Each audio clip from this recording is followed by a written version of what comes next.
Hello friends, आज की class में हम लोग अपना एक और चैप्टर डिस्कस करेंगे। जैसा कि सभी को पता है कि प्रतिदिन हम लोग एक चैप्टर को डिस्कस कर रहे हैं और लगभग उसके सारे टाइप के प्रश्नों को कवर कर रहे हैं। तो आज की क्लास है त्रिकोणमिति की। क्लास को स्टार्ट करने से पहले एक क्वेश्चन है जो मोस्ट इम्पॉर्टेंट क्वेश्चन है और बढ़िया क्वेश्चन है, आपके बुक का ही क्वेश्चन है। तो पहले मैं इसको आपको बताऊंगा क्योंकि इससे रिलेटेड क्वेश्चन आ सकता है और पिछले साल आया भी है। जब तार वाला क्वेश्चन हो सकता है, आपने देखा होगा, तो वैसा ही ये क्वेश्चन है। तो उम्मीद ज़्यादा है इस क्वेश्चन को आने की। आइए पहले इसको करते हैं, फिर हम पहुँचते हैं अपने टॉपिक के ऊपर। क्वेश्चन लिखा है, पढ़िए एक बार क्वेश्चन को। कह रहा तार के दो टुकड़े, एक तार है जिसके दो टुकड़े हैं और प्रत्येक की लंबाई 30 सेंटीमीटर है। कितनी है? 30 सेंटीमीटर। कह रहा एक तार के टुकड़े से वर्ग तथा दूसरे टुकड़े से भुजाओं 5 सेंटीमीटर, 12 सेंटीमीटर और 13 सेंटीमीटर का एक त्रिभुज बनाया जाता है। तो आपसे पूछा है त्रिभुज के क्षेत्रफल का वर्ग के क्षेत्रफल से अनुपात क्या होगा। क्वेश्चन की लैंग्वेज पढ़ लिया आपने, आपको कुछ बहुत आइडिया लग गया होगा क्वेश्चन में कि क्या करना है। तो आओ जरा हम समझते हैं। सबसे पहले आपको ये समझना है, इस क्वेश्चन को बिल्कुल अच्छे से समझना, नोट कर लेना इसको, कि एक तार के कितने टुकड़े हैं? दो टुकड़े हैं। तो मैंने मान लिया भाई एक टुकड़ा हमारा ये रहा है और एक टुकड़ा हमारा ये रहा है, जिसमें से प्रत्येक की लंबाई कितनी है? 30 सेंटीमीटर। यानी इसकी भी लंबाई कितनी है? 30 सेंटीमीटर है और इसकी भी लंबाई कितनी है? 30 सेंटीमीटर है। अब क्वेश्चन आगे कह रहा है कि एक टुकड़े से वर्ग बनाया जा रहा है। तो इस किसी भी एक टुकड़े से हम वर्ग बना लें।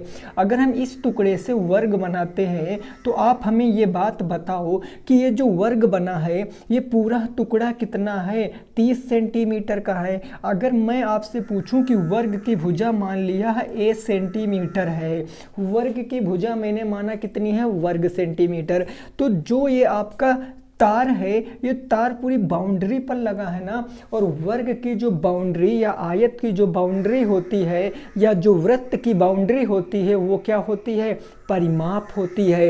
यानी अगर मैं बात करूं इस वर्ग की, अगर मैं परिमाप की बात करूं तो वो होगा 4a और ये 4a किसके बराबर होगा? 30 सेंटीमीटर के बराबर होगा। इस बात को आपको समझना है भाई, क्योंकि तार को ना तो कम किया गया है ना तो ज़्यादा किया गया है। तार का टुकड़ा फिक्स है कि 30 सेंटीमीटर का होगा।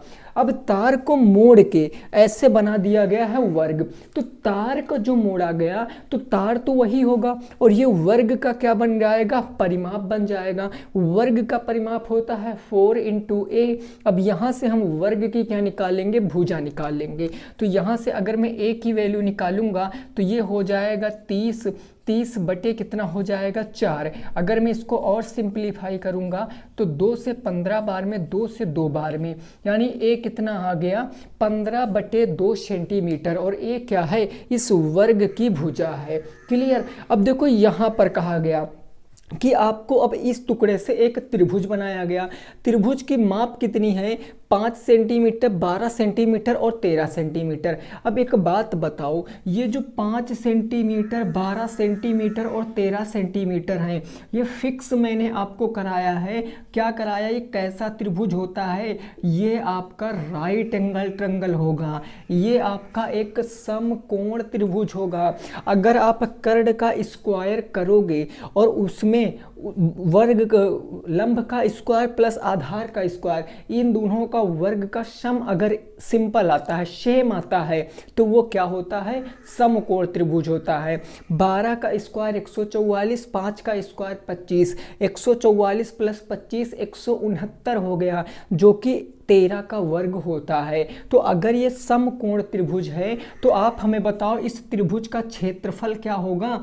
1/2 इंटू बेस इंटू हाइट होगा। भाई त्रिभुज का क्षेत्रफल 1/2 आधार गुणे ऊंचाई होता है। यहाँ से हम निकालेंगे 1/2, बेस कितना है? 5 और हाइट कितनी है? 12। ये 12 हो गया। 2 से काटेंगे तो 2 × 12, 6 × 5 30। ये क्या आ गया? 30 सेंटीमीटर स्क्वायर। ये क्या आ गया? 30 सेंटीमीटर स्क्वायर। अब आप में क्वेश्चन क्या पूछे है? क्वेश्चन आपसे पूछे है कि त्रिभुज का क्षेत्रफल का वर्ग के क्षेत्रफल से अनुपात बताओ। त्रिभुज का क्षेत्रफल ये है ना 30 सेंटीमीटर स्क्वायर।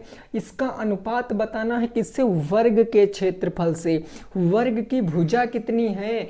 15/2 और वर्ग का क्षेत्रफल क्या होता है? भुजा स्क्वायर, यानी 15/2 का क्या कर लोगे? स्क्वायर कर लोगे। बस इसको आप सॉल्व कर लीजिए, 3 सेंटीमीटर स्क्वायर हो जाएगा और अनुपात कितना हो जाएगा? 15 का स्क्वायर 225/4 हो जाएगा। ये आ गया सेंटीमीटर स्क्वायर। सेंटीमीटर स्क्वायर से सेंटीमीटर स्क्वायर कैंसिल हो गया, 5 से काट लो, 5 छक्का 30 हो गया। यहाँ 5 से काटोगे, 5 चौके 20 और 5 पंजे 45 हो गए, 5 पंजे 25 हो गया। ये 4 जाएगा तो 6 चौके 24, 24/45, यानी 24 रेशियो कितना आ गया? 45 आ गया।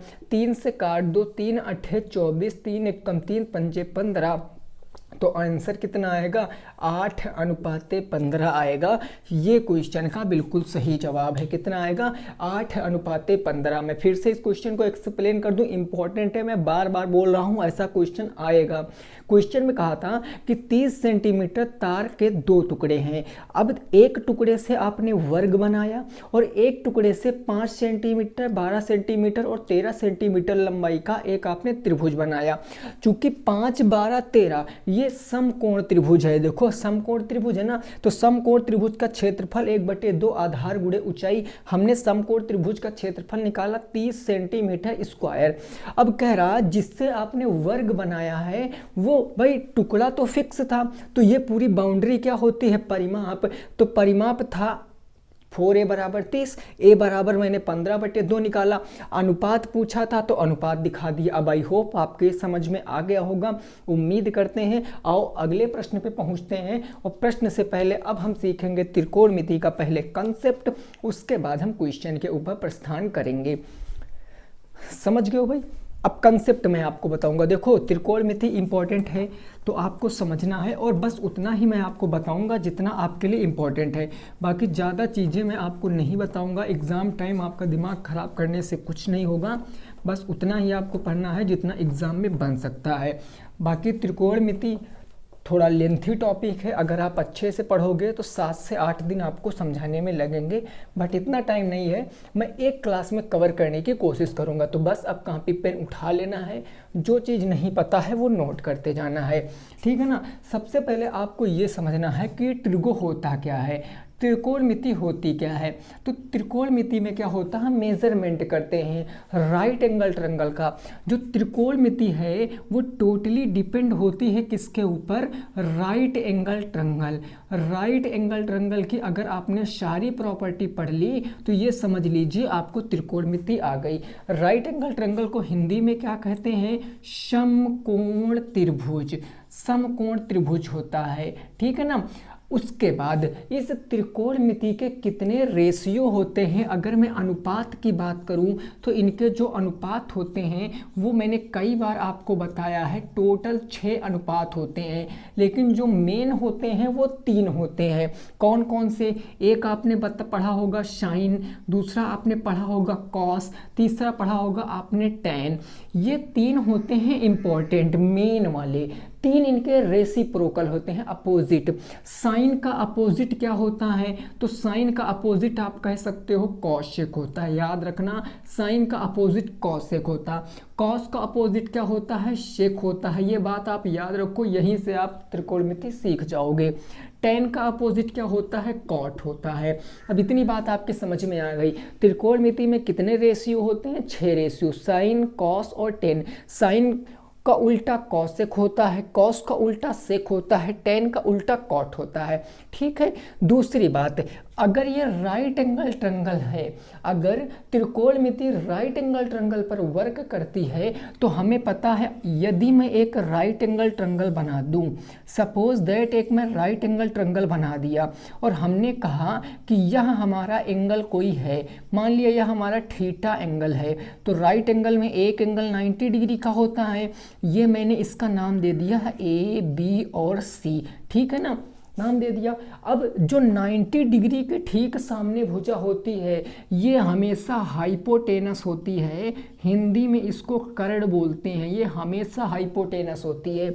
जो एंगल आप ले रहे हो, जो भी एंगल मान लिया इन सब में थीटा आपको दिया गया होता कि साइन थीटा बराबर इतना है, कॉस थीटा बराबर इतना है, टेन थीटा बराबर इतना है। तो जिस भी एंगल को आपने थीटा माना है, जिस भी एंगल को आपने थीटा माना है उसके हिसाब से आपको परपेंडिकुलर और बेस लिखना पड़ेगा। ये एंगल आपने थीटा माना तो इसके सामने जो भुजा होगी, इसके सामने जो भुजा होगी वो परपेंडिकुलर होगी। परपेंडिकुलर का मतलब क्या होता है, लंब होगी, ठीक है ना, क्या होगी, लंब होगी। और बची ये भुजा, तो ये भुजा आपकी बेस हो जाएगी, हिंदी में इसको बोलते हैं आधार, हिंदी में क्या बोलते हैं, आधार बोलते हैं। वहीं दूसरी चीज, अगर मैं इस एंगल को एक बार और आपको एक्सप्लेन करूं, समझ लेना अंतर नहीं तो गलत कर दोगे। जैसे मैंने कहा ए बी और सी, तो आपने देखा कि ये एंगल तो 90 डिग्री है। 90 डिग्री के हमेशा सामने वाली भुजा क्या होती है, कर्ण होती है, ऑलवेज ये क्या होगी, कर्ण। इस बार हमने इस एंगल को थीटा लिया था, लेकिन इस बार अब हम इस एंगल को अगर थीटा ले लें तो इस एंगल के बिल्कुल सामने, जिस एंगल की बात क्वेश्चन में करेगा उस एंगल के बिल्कुल सामने की भुजा क्या होगी, परपेंडिकुलर यानी कि लंब हो जाएगी। और एक ये बचेगी, ये बेस हो जाएगी, यानी ये क्या हो जाएगा, आधार हो जाएगा। ये डिपेंड करेगा किसके ऊपर, एंगल के ऊपर। अब जैसे मैंने यहाँ पर दोनों में थीटा लिया है, अब मैं अगर फर्स्ट फिगर की बात करूँ तो पहले फिगर के हिसाब से आपको लिखना है इनके रेशियो। कैसे लिखोगे, तो इसका एक ट्रिक होता है, आपको याद भी होना चाहिए। पंडित, अगर मैं इंग्लिश में लिखूं तो वो क्या होता है जरा समझो, वो होता है, ऐसे कहते हैं, पंडित बद्री प्रसाद हर हर बोले, ये होता है, ठीक है ना। या हिंदी में मैं इसको कहूं तो हिंदी में क्या होता है, लाल बटे कक्का, ये तो सभी को पता होगा, सब लोगों ने पढ़ा होगा। अब साइन थीटा की वैल्यू हमें लिखना है, कॉस थीटा की वैल्यू, टेन थीटा की वैल्यू हमें लिखना है। कैसे लिखेंगे, साइन थीटा क्या होगा, जो पहली वैल्यू लिखी हुई होती है ना, फर्स्ट लाइन, ये पहली लाइन होती है साइन की, इसमें भी पहली लाइन क्या होगी, साइन की। पी से परपेंडिकुलर, एस से हाइपोटेनस, यानी कि लंब बटे कर्ण होता है। तो साइन थीटा लंब बटे कर्ण। भाई हम फर्स्ट फिगर की बात कर रहे हैं, इस फिगर में बताओ लंब क्या होगा, कर्ण क्या होगा। थीटा यहाँ है ना, तो इसके हिसाब से लंब क्या होगा, ए बी, मैं कह सकता हूँ ए बी, और बटे कर्ण क्या होगा, ए सी, होगा कि नहीं होगा। अब दूसरे फिगर में देखकर बताओ, साइन थीटा की वैल्यू बताना है, थीटा के सामने लंब क्या है, BC, तो ये क्या हो जाएगा, BC, और बटे क्या हो जाएगा, कर्ण AC। देखो दोनों में कर्ण फिक्स थी, बस ऊपर परपेंडिकुलर बदली है क्योंकि फिगर में एंगल बदल गए हैं। ये मैं इस तरह क्यों बता रहा हूँ, क्योंकि यही मेन तरीका है आपको त्रिकोणमिति पढ़ने का, अदरवाइज एंगल में बहुत सारा कंफ्यूजन हो जाता है। ठीक उसी प्रकार मैं कॉसेक की वैल्यू पूछता हूँ, कॉस की वैल्यू बताओ। थीटा आप इस बार इसमें ले रहे हो, पहले आपको पहले लिखना है पहले फिगर से वैल्यू, दोबारा में लिखना है दूसरे फिगर की वैल्यू। फर्स्ट में इसको लिया, और कॉस थीटा दूसरी वैल्यू होती है बेस अपॉन हाइपोटेनस। तो बेस क्या है, बेस है आपका ये देखो BC, और आप देखो हाइपोटेनस क्या हो जाएगा, AC, यानी ये हो जाएगा BC बाई AC। और दोबारा से सेकंड फिगर में आपने एंगल इसको लिया तो बेस ये होगा AB बाई AC, ये क्या हो जाएगा मेरे भाई, AB बाई AC। समझते हुए चल रहे हो ना आप। अब आपको मैं बताऊं टेन थीटा तीसरी जो वैल्यू होगी, ये तीसरी वैल्यू टेन की होती है, लंब बटे आधार। फर्स्ट फिगर में देखो लंब क्या होगा, AB, और आधार क्या होगा, BC, यानी ये AB बाई क्या होगा, BC होगा। सेकंड फिगर में देखो इसको एंगल लिया ना, तो आधार क्या होगा, AB, ये आधार आप देखो यहाँ पर यहाँ पर लंब बटे आधार है ना, हाँ, तो इसके हिसाब से लंब क्या हो जाएगा, BC, लंब हो जाएगा BC, और आधार क्या होगा, AB हो जाएगा। ये आपके सामने मैंने सारे रेशियो लिख दिए। अब इनका उल्टा कर दोगे तो आपको कॉसेक की वैल्यू पता चल जाएगी। जैसे यहाँ पर मैं पहले फिगर में बताऊं तो AC बाई AB होगा, और इसको अपोजिट कर दोगे तो AC बाई क्या हो जाएगा, BC हो जाएगा। AC बाई BC ये हो जाएगा दूसरे का, यहाँ निकालोगे सेक में तो ये हो जाएगा AC बाई BC और AC बाई AB, ये उल्टा कर दिया, first figure second figure, first figure second figure. और tan में क्या होगा, tan में आप लिख सकते हो BC बाई AB और यह हो जाएगा AB बाई BC। कन्फर्म बात हो गई है ना। यानी मैं आपको यहाँ से क्या समझाने की कोशिश कर रहा हूँ कि हाइपोटेनस तो फिक्स होती है, कर्ड तो फिक्स होती, अगर इधर 90 डिग्री होगा तो इधर वाली साइड क्या हो जाएगी, कर्ड हो जाएगी। लेकिन जो लंब और आधार है ये एंगल के हिसाब से चेंज होते रहते हैं, कभी आपसे इस एंगल से मान नहीं निकलवाएगा, आपको यहीं से ही थीटा की वैल्यू निकलवाएगा, 30 डिग्री 45 डिग्री जो भी निकलवाएगा वो यहीं से निकलवाएगा। क्या बात आपकी समझ में आ गई है? अब इसको अगर समझ गए हो स्क्रीनशॉट लो और क्वेश्चन पर सीधे पहुंचते हैं, क्वेश्चन पर, और उसको क्वेश्चन के हिसाब से हम समझेंगे। ठीक भाई ना, क्या बात आपकी समझ में आ गई है इतनी? ठीक है, चलिए अब मैं आपको क्वेश्चन पे ले चलता हूं और क्वेश्चन से आपको वैल्यू बताना है। सारे क्वेश्चन आपके बुक के मैं कराऊंगा।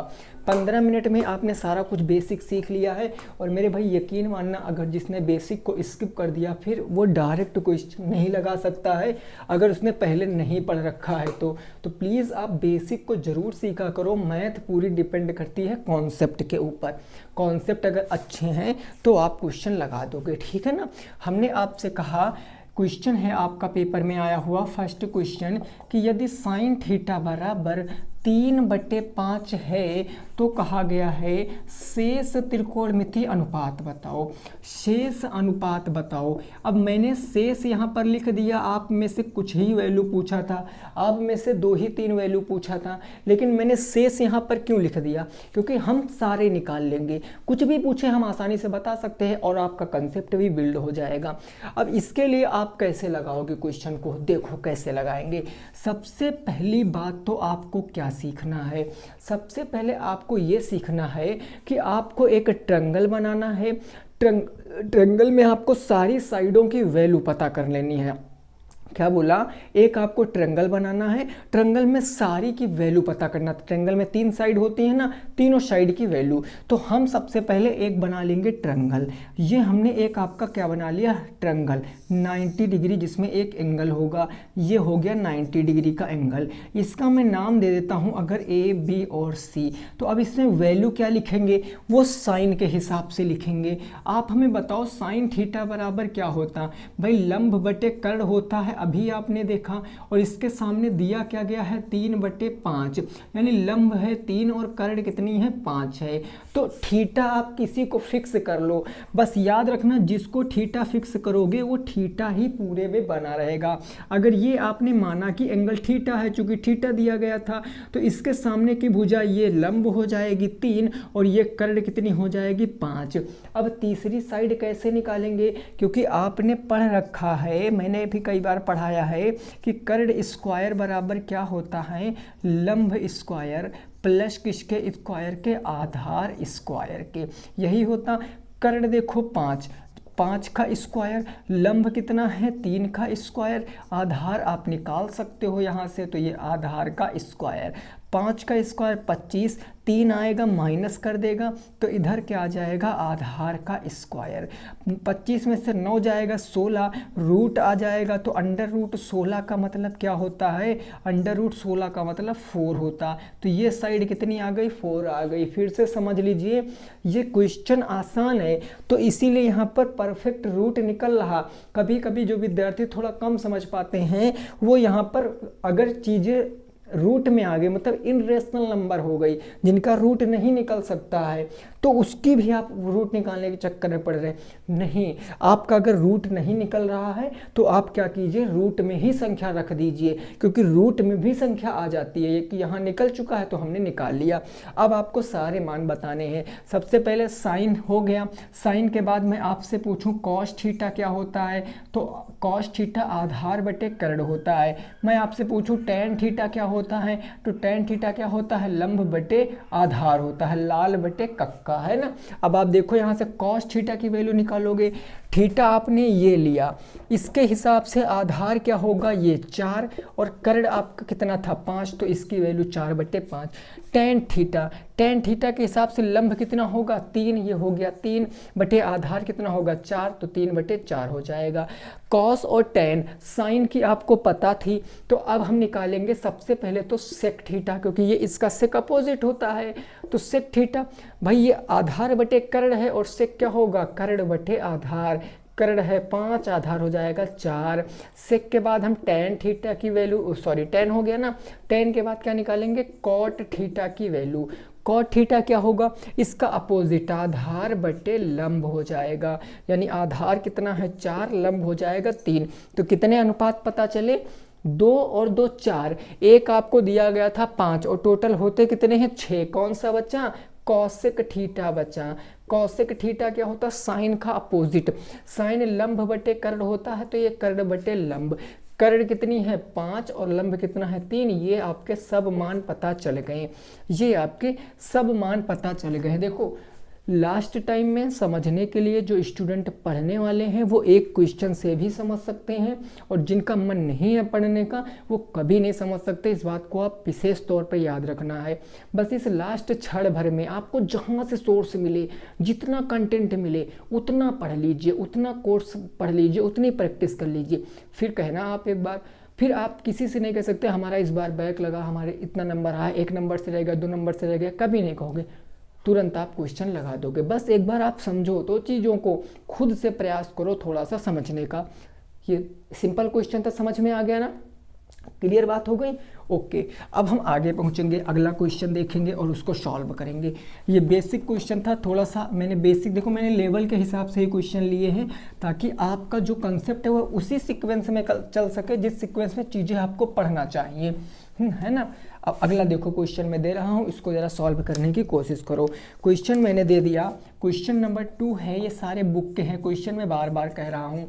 15 कॉट ए बराबर के कितना है, 15 कॉट ए बराबर के 8। तो आपसे पूछा क्या है, आपसे पूछा है साइन ए और क्या पूछा है भाई, साइन ए और सेक ए का मान। सेक ए का मान क्या होगा, साइन ए और सेक ए का मान क्या होगा, ये आपसे पूछे है। 15 कॉट ए बराबर 8, तो साइन ए और सेक ए का मान। अब एक बात विशेष तौर पे आपको याद रखनी है, जब भी क्वेश्चन इस फॉर्म में दिख जाए, आपको इस तरीके के फॉर्म में दिख जाए, इस बात पर गौर करना। तो इसका मतलब क्या होता है कि ये कुछ ऐसे लिखा है, 15 गुणे कॉट ए बराबर 8। हमेशा जब भी कोई त्रिकोणमिति अनुपात लिखा हो और संख्या लिखा हो, तो उसके बीच में गुणे का चिन्ह, उसके बीच में काहे का चिन्ह, गुणे का, और गुणे का 15 उधर जाएगा बट्टे में, यानी कॉट ए बराबर क्या हो जाएगा 8/15 हो जाएगा, होगा। और कॉट थीटा की वैल्यू होती क्या है, जरा आप हमें बताओ।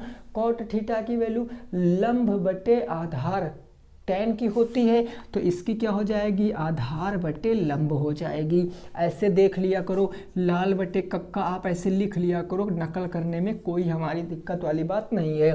टेन की वैल्यू लंब बटे आधार होती है, तो टेन का अपोजिट होता है कॉट, यानी कॉट की वैल्यू आधार बटे लंब हो जाएगा। ठीक बात ना, लाल बटे कक्का, यानी आधार है 8 और लंब है 5, तो तीसरी साइड निकालेंगे, यानी कि हमें हाइट निकालना है, सॉरी हाइपोटेनस निकालना है, मतलब कि कर्ण निकालना है। तो हमने इसका एक नाम रख दिया ए, बी और सी, और हमने ट्रायंगल फिक्स कर लिया कि हमें इस एंगल की बात कर रहा है, क्योंकि ए दिया गया ना इस बार, तो ए एंगल हमने ये ले लिया। इसके हिसाब से लंब क्या होगा, देखो 15, तो ये लंब हो जाएगा, आधार क्या हो जाएगा 8, तो ये साइड निकालेंगे। ये साइड हम मान लेते हैं कि के है, तो के की वैल्यू क्या आ जाएगी, कर्ण का स्क्वायर बराबर 8 का स्क्वायर, लंब का स्क्वायर प्लस आधार का स्क्वायर। यानी अगर मैं के की वैल्यू निकालूंगा तो 64 प्लस में 225 होगा, और किसके अंदर, रूट के अंदर, तो के कितना हो जाएगा √289, तो के की वैल्यू कितनी आ जाएगी 17, क्योंकि 289 का रूट कितना होता है 17 होता है। यानी इस के की वैल्यू कितनी आ गई 17 आ गई। के था क्या, कर्ण था। अब आपसे देखो 2 क्वेश्चन पूछे हैं, बता सकते हो क्या पूछे हैं। फर्स्ट क्वेश्चन है साइन ए का मान।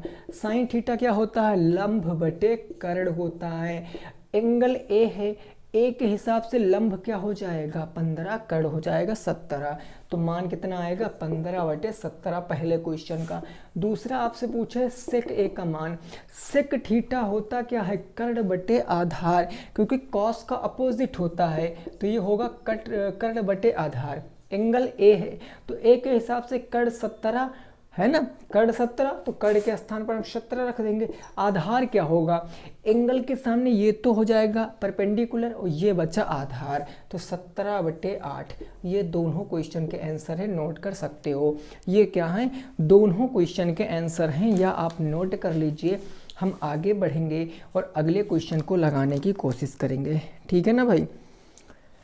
अगले क्वेश्चन को लगाने की कोशिश करेंगे। Okay clear. नेक्स्ट अगला क्वेश्चन देखते हैं और उसको समझते हैं क्या कह रहा है। अब अगला जो क्वेश्चन है उसमें थोड़ा सा एक्स्ट्रा दिमाग आपको यूज करना पड़ेगा, क्योंकि उस क्वेश्चन में थोड़ा सा आपको गिवन हैं चीज़ें और उसी के अकॉर्डिंग आपसे वो क्वेश्चन सॉल्व कराने की कोशिश कर रहा है।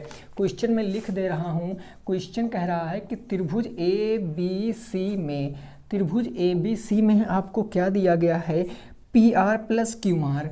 PR प्लस में QR इज इक्वल टू कितना है 50 से 25 सेंटीमीटर, एंड आपको दिया गया है PQ is equal to 5 centimetre. तो आपसे पूछा क्या गया है, आपसे पूछा है sine P cos P and tan P का मान, cos P, tan P और sin P का मान आपसे पूछे है। अब इस प्रश्न को कैसे लगाओगे, खैर इससे पहले भी मैंने ये क्वेश्चन को 2 से 3 बार सॉल्व करा रखा है, क्योंकि मैंने तो सारी बुक सॉल्व करा रखी है, तो आपको जाहिर सी बात पता है कि प्रत्येक क्वेश्चन में 2 से 3 बार सॉल्व करा ही चुका हूँगा। तो आप इस क्वेश्चन को एक बार ट्राई कीजिए। कैसे ट्राई करेंगे समझो ज़रा। एक ये PQR है, सॉरी ABC नहीं, माफ़ी चाहते हैं, ये यहाँ पर PQR है, ट्रंगल PQR में, ठीक है ना, ट्रंगल PQR है। अब आप एक देखो ट्रंगल है PQR, आप बनाओ ट्रंगल। आपको पता है ट्रंगल कैसा बनाना है 90 डिग्री बनाना है, क्योंकि ये त्रिकोणमिति रेशियो का क्वेश्चन पूछ रहा है, और त्रिकोणमिति में कैसा ट्रंगल बनता है समकोण ट्रंगल। इसका नाम आप दोगे क्या P और Q और R का मान आपको देना है, जिसमें आपसे कहा गया PR यानी PR और प्लस में कौन सा QR, PR प्लस में QR ये कितना है, तो ये है 25 सेंटीमीटर, और आपको PQ की वैल्यू दिया है 5, यानी ये वैल्यू आपको दिया गया है 5।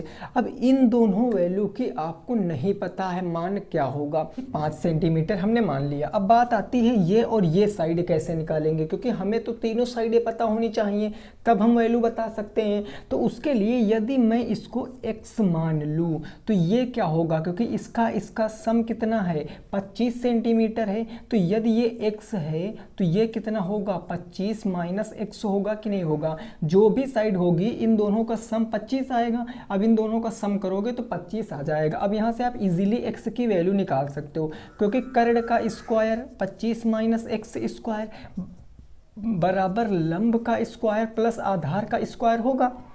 ये क्या बना a माइनस बी का whole square, a minus B का होल स्क्वायर 25 का स्क्वायर करोगे 625 प्लस b स्क्वायर माइनस के 2 इंटू 25 इंटू के x, और ये इधर बराबर क्या आएगा 25 प्लस में x आ जाएगा, ये x का स्क्वायर आ जाएगा। अब ये x स्क्वायर खत्म, क्योंकि प्लस से उधर ले जाओगे माइनस में, 25 दूना 50 माइनस के 50x बराबर ये 625 प्लस में उस तरफ जाएगा तो माइनस में, तो ये 25 घट जाएगा, यानी माइनस का कितना आ जाएगा 600। x की वैल्यू निकालेंगे तो ये माइनस से ये माइनस खत्म, 50 से काट देंगे तो 12 बार में चला जाएगा, यानी x की वैल्यू कितनी आ गई 12 आ गई। यानी ये जो साइड है इसकी वैल्यू आ गई 12, तो इसकी वैल्यू क्या आएगी भाई 25 माइनस 12 करोगे तो कितना आ जाएगा 13, यानी आपकी हाइपोटेनस कितना है 13 है, आपका बेस 12 है, परपेंडिकुलर इधर 5 है। अब आपसे पूछा sine P cos P tan P का मान, सब में एंगल कौन सा है, पी है, ये वाला पी एंगल आपने पूछा है। तो बस आप फटाफट से मान बता दो क्योंकि तीनों साइड पता चल गई हैं। तो सर्वप्रथम साइन पी का मान, साइन थीटा होता है लंब बटे कर्ण, फिर बताना है कॉस थीटा का मान, कॉस पी का मान आधार बटे कर्ण, फिर बताना है आपसे टेन पी का मान, टेन पी क्या होता है लाल बटे कक्का लंब बटे आधार। बता दो फटाफट वैल्यू। पी के हिसाब से लंब क्या होगा भाई, पी के हिसाब से लंब 12 हो जाएगा और कर्ण कितना हो जाएगा 13। फिर पी के हिसाब से आधार कितना होगा 5, ये हो गया 5 और बटे कर्ण कितना होगा 13। फिर पी एंगल पी के हिसाब से लंब बटे आधार 12 बटे 5, ये हो जाएगा 12 बटे 5 और ये क्वेश्चन का आंसर है। ये आया हुआ प्रश्न है आपके पेपर का, तो इसको अच्छे से समझ लेना, ठीक है ना, इसको अच्छे से समझ लेना। आई होप आपको ये चीज़ समझ में आ गई होगी, ऐसा मैं उम्मीद करता हूँ। अब मैं आगे आपको ले चलूँगा क्योंकि अब शायद आप इन रेशियो वाले क्वेश्चनों को लगा लें, ऐसा मैं उम्मीद करता हूँ, ठीक है ना, रेशियो वाले क्वेश्चन को लगा लोगे ना।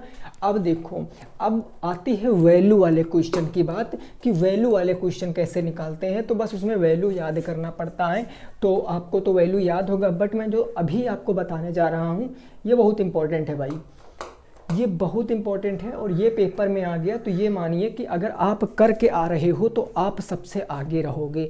वो क्या है, वो आपसे पूछा जाता है कि साइन 30 डिग्री और 60 डिग्री का मान कैसे, 30 डिग्री और 60 डिग्री का त्रिकोणमिति अनुपात का मान आपको बताना है।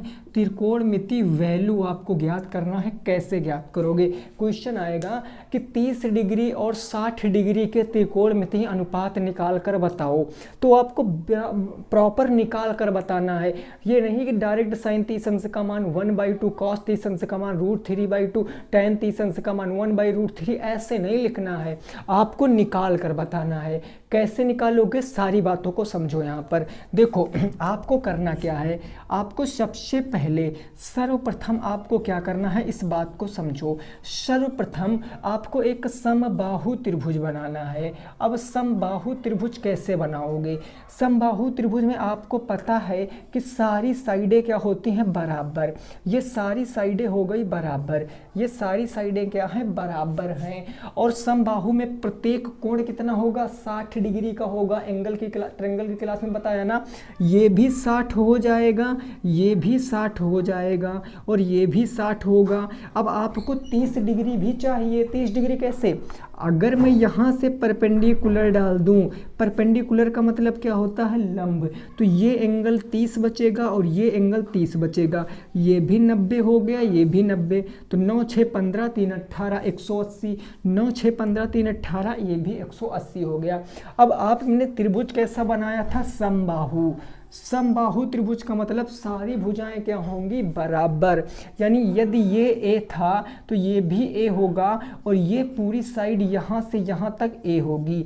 जब भी कभी समबाहु त्रिभुज में किसी एक शीर्ष से सामने वाली भुजा पर लंब डाला जाता है तो वो लंब उस भुजा को 2 बराबर भागों में डिवाइड करता है। अगर आप इसको 2a मान लो, चलो 2a मान लो ताकि आपका फ्रैक्शन में ना जाए, कोई दिक्कत नहीं, 2a मान लो। a से भी आता, a से फ्रैक्शन में चला जाता, तो आप ये पूरी 2a था, आपने यहाँ से क्या डाला, लंब, तो ये इतनी साइड आपकी a हुई कि नहीं हुई और इतनी साइड आपकी a हुई कि नहीं हुई, हुई कि नहीं हुई, अरे बताओ, हुई ना। बस आपको यहीं से निकालना है। सबसे पहले आप निकालोगे साइन 30 अंश का मान, 30 डिग्री का मान निकालना है आपको। फिर आप निकालोगे कॉस 30 डिग्री का मान, फिर निकालोगे आप टेन 30 डिग्री का मान। इन 30 डिग्री का मान आप निकाल कर बताओ, इन 30 डिग्री का मान निकालो। साइन 30 डिग्री, अब 30 डिग्री कहाँ है एंगल, यहाँ है या यहाँ है, तो ये 30 डिग्री मतलब इस एंगल की बात करना है। ये जो इधर वाला एक एंगल लेना ना, बीच में एक एंगल लेना, चाहे इधर वाला चाहे इधर वाला, कोई एक ले लो। मैं उधर वाला ले रहा हूँ, लेफ्ट हैंड साइड वाला। तो अगर मैंने साइन 30 डिग्री ले लिया तो साइन थीटा बराबर क्या होता है, लंब बटे कर्ण। अब आप देखो 30 के हिसाब से लंब कितना है a और कर्ण कितना है, 90 डिग्री के सामने भुजा कर्ण कितना है 2a, यानी ये हो जाएगा a/2a। a से a खत्म, तो साइन 30 डिग्री का मान कितना आ गया, 1/2 आ गया। कॉस 30 डिग्री का मान निकालेंगे। कॉस 30 डिग्री का मान कैसे निकलेगा? अब उसके लिए आपको ये साइड पता होनी चाहिए। कैसे, जरा यहाँ समझ लीजिए। साइन 30 आधार बटे क्या होता है भाई? देखो साइन 30 डिग्री बराबर साइन थीटा बराबर आधार बटे कर्ण होता। कर्ण तो आपको पता है कि 2a होगा, लेकिन आधार कितना होगा? आधार तो ये है, क्योंकि एंगल आपने ये लिया, इसके हिसाब से परपेंडिकुलर, तो ये आधार बनेगा कि नहीं बनेगा? बिल्कुल। तो इसकी साइड कैसे निकालोगे? पाइथागोरस प्रमेय से। ये 90 डिग्री इसके सामने ये कर्ण भुजा, तो कर्ण का स्क्वायर कर दोगे तो ये किसके बराबर होगा? लंब का स्क्वायर और प्लस आधार का स्क्वायर, यानी कि AD का स्क्वायर। मान लिया D पॉइंट है, AD का स्क्वायर, तो 4a स्क्वायर माइनस में इधर आ जाएगा a स्क्वायर, तो ये बचेगा AD स्क्वायर। 4a स्क्वायर से a स्क्वायर जाएगा तो 3a स्क्वायर, स्क्वायर से स्क्वायर कैंसिल, यहाँ रूट लग जाएगा, तो AD बराबर क्या आ जाएगा? √3 इंटू ए। AD कितना आ गया? √3 इंटू ए। और AD क्या है? ये वाली साइड है, ये वाली साइड AD है जो मैं यहाँ पर डार्क कर रहा हूँ। समझ गए? ये साइड क्या है? √3 है, √3 इंटू ए है। अब आप निकाल सकते हो यहाँ पर क्या लिखोगे आधार के स्थान पर? √3 इंटू ए से ए कैंसिल, तो कितना आ गया? √3/2 आ गया। tan 30 अंश का मान √3/2, cos 30 अंश का मान, tan 30 अंश का मान ये होता है लंब बटे आधार। लंब की वैल्यू कितनी है? तो लंब की वैल्यू a है, आधार की वैल्यू कितनी है? √3a है, तो a है और √3a है। a से a क्या हो जाएगा? खत्म, तो ये आ जाएगा 1/√3। आपने 3 मान पता कर लिए, साइन 30 अंश, cos 30 अंश, tan 30 अंश। अब इनके अपोजिट कर दोगे तो साइन का अपोजिट क्या होता है? कॉशेक, यानी कॉशेक 30 डिग्री, इसका अपोजिट 1/2 का अपोजिट 2 हो जाएगा। ऐसे आप लिखोगे कॉस का सेक हो जाएगा, सेक 30 डिग्री, इसका अपोजिट 2/√3 हो जाएगा। समझ रहे हो ना? tan का अपोजिट करोगे, tan 30, तो cot 30 क्या हो जाएगा? cot 30, इसका अपोजिट 1/√3 का अपोजिट √3। तो ये 30 अंश के सारे मान पता चल गए, ये 30 अंश के सारे मान पता चल गए। आई होप आपको समझ में आ गई होगी। अब हम 60 डिग्री के 1-2 मान निकाल कर दिखा देते हैं, बाकी आप निकालोगे। अगर मैं आपसे पूछूं कि साइन 60 डिग्री का मान क्या निकालोगे? कुछ नहीं करना, इस बार एंगल इस वाला को ले लो, 60 वाले को। तो साइन थीटा बराबर क्या होता है? लंब बटे कर्ण। लंब कितना है? इसको लिया, इसके सामने ये भुजा कितनी है? √3, तो ये हो जाएगा √3 इंटू ए बाई कर्ण कितना है? 2a, ये हो जाएगा 2a। a से a खत्म, तो साइन 60 डिग्री का मान √3/2 हो जाएगा। ऐसे कॉस 60 डिग्री का मान निकाल लो। कॉस थीटा बराबर क्या होता? आधार बटे कर्ण होता है। इस बार एंगल 60 वाले को ले गए, इसको, इसके हिसाब से आधार क्या होगा? a, और कर्ण कितना हो जाएगा? 2a, तो ये क्या हो जाएगा? a/2a, a से a खत्म, तो 1/2 आ जाएगा। ऐसे tan 60 अंश का मान निकालोगे तो √3 आ जाएगा, और देन उसके बाद आपको क्या करना है? उनको अपोजिट कर देना है और सारी आप चीज़ें वैल्यू निकाल सकते हो। इस क्वेश्चन को लाने का मतलब क्या था? ये क्वेश्चन इतना इम्पोर्टेंट है, इतना इम्पोर्टेंट कि त्रिकोणमिति का सबसे इम्पोर्टेंट ये क्वेश्चन है, क्योंकि बेसिक में अगर वैल्यू पूछ लिया ना तो ये ऐसे ही निकालना पड़ेगा आपको। आपसे पूछेगा 30 डिग्री का, आपसे पूछ सकता है, आपसे 60 डिग्री का अलग से भी पूछ सकता है, लेकिन मैंने दोनों को एक में बता दिया। सबसे पहले आपको एक इक्विलेटर ट्रायंगल बनाना, मतलब समबाहु त्रिभुज, फिर परपेंडिकुलर ड्रा कर देना। आप ऐसी वैल्यू मानना कि फ्रैक्शन में ना जाए। आप यहाँ पर x भी मानोगे ना तो भी आंसर आएगा। ये x/2 होगा, ये भी x/2 होगा, तो यहाँ फ्रैक्शन में पहुँच जाएगा। आप यहाँ पर 10 भी मान सकते हो। अगर ये 10 है, ये 10 है, तो नीचे वाली 5 हो जाएगी। समझ गए ना? कोई दिक्कत नहीं। अब इसका स्क्रीनशॉट ले लीजिए। अब मैं आपको क्वेश्चन पर ले चलता हूँ, और क्वेश्चन इससे कैसे बनते हैं वो मैं आपको बताता हूँ, ठीक है ना? अब अगला क्वेश्चन आपको सॉल्व करके बताना है। 2 क्वेश्चन मैंने लाए हैं, दोनों को आप सॉल्व कर लीजिए, और उम्मीद करते हैं कि आपको ये चैप्टर पूरा समझ में आ गया होगा। क्वेश्चन आप भले ही थोड़ा सा कम सॉल्व करिए, लेकिन आप अपने बेसिक जरूर स्ट्रॉन्ग रखिए, क्योंकि जितना भी बेसिक मजबूत रहेगा तो आप सारी चीज़ों को अच्छे से लगा पाओगे। बस बेसिक पे थोड़ा सा वर्क करना है आपको, बेसिक को आपको मजबूत कर लेना है, ठीक। देखो नेक्स्ट क्वेश्चन में दे रहा हूँ, जरा इसको आपको लगाओ। ये क्वेश्चन मैंने दिया साइन 60 डिग्री गुणे है आपका कॉस 30 डिग्री कॉस 30 डिग्री और प्लस में है आपका साइन 30 डिग्री, साइन 30 इंटू क्या है आपका कॉस 60, कॉस 60। इसका मान आपसे बताना है कि what is the value of this expression. ऐसी वैल्यू आपको इसकी बताना है, इसकी मान क्या होगा। कैसे लगाओगे, केवल वैल्यू रखना है। रखिए वैल्यू, साइन 60 अंश का मान अभी आपने निकाला क्या होता है, √3/2 होता है। कॉस 30 अंश का मान क्या होता है, कॉस 30 अंश का मान √3/2 होता, प्लस साइन 30 अंश का मान 1/2 होता और कॉस 60 अंश का मान भी कितना होता है, 1/2 होता है। अब यहाँ से आप देखो √3 का गुणा 3 और 2 दूनी हो गया 4, प्लस में एक एक कितना हो गया, एक एक कम एक और 2 दूनी 4। हर बराबर हैं तो एक हर ले लोगे, 3 प्लस में 1 हो जाएगा तो 4/4 कैंसिल करोगे तो 1 क्वेश्चन का क्या आएगा, जवाब आ जाएगा, 1 आ जाएगा। इस क्वेश्चन का राइट आंसर 1 क्या हो जाएगा, इस प्रश्न का सही जवाब हो जाएगा। बात समझ में आ गई है, कोई दिक्कत नहीं है ना। ऐसे ही क्वेश्चन बनेगा, सिंपल सिंपल क्वेश्चन आपको सॉल्व करना है। अगला क्वेश्चन क्या है जरा उसको समझो। नेक्स्ट क्वेश्चन क्या है, इस बात को समझिए। 2 tan स्क्वायर 45 डिग्री प्लस में कॉस स्क्वायर 30 डिग्री और माइनस कितना है, साइन स्क्वायर 60 डिग्री। इसका मान आपको बताना है। कैसे बताओगे इसका मान, कैसे बताओगे इस क्वेश्चन का मान। केवल वैल्यू रख के आपको सॉल्व करना है, वैल्यू रखकर केवल सॉल्व करना है। सॉल्व कीजिए। यहाँ देखो अभी जस्ट बताया था इन दोनों के बीच में गुणे का चिन्ह है 2। tan 45 का मान कितना होता है, 1 का स्क्वायर, प्लस में cos 30 डिग्री अभी जस्ट आपने देखा √3/2 तो √3/2 का स्क्वायर। साइन 60 भी कितना होता है, √3/2 तो √3/2 का क्या हो गया, स्क्वायर हो गया। 2 का स्क्वायर है नहीं, 1 का स्क्वायर 1 प्लस के √3 का स्क्वायर 3, 4 का स्क्वायर 4 माइनस में √3 का स्क्वायर 3 और 2 का स्क्वायर 4 हो गया, है ना। साइन 60 √3 प्लस में √3 माइनस में √3/4, √3/4 कट गया। 2 × 1 करोगे तो 2 आ जाएगा क्वेश्चन का सही जवाब, 2 आ जाएगा क्वेश्चन का सही जवाब। अब एक बात को समझो, ये जो चैप्टर है इसमें पूरा रोल है मेरे भाई बेसिक का। बस बेसिक आप मजबूत कर लो, इस क्वेश्चन के क्वेश्चन लग जाएंगे। भले ही आप कम क्वेश्चन कीजिए इस चैप्टर के, लेकिन जितने भी क्वेश्चन कीजिए उनको बिल्कुल डीप में स्टडी कर लीजिए, बेस में। एक्चुअल में ऐसा हुआ तो हुआ क्यों, बस ऐसे अगर समझ गए तो ये चैप्टर के क्वेश्चन लग जाएंगे। आज कितनी तारीख हो गई है, 13 जो भी है। आपके पास तकरीबन 1 हफ्ता मान लिया बचा है, मिनिमम मैं बता दूं तो 1 हफ्ता बचा है, कम से कम 1 हफ्ता बचा हुआ है आपके पास ना।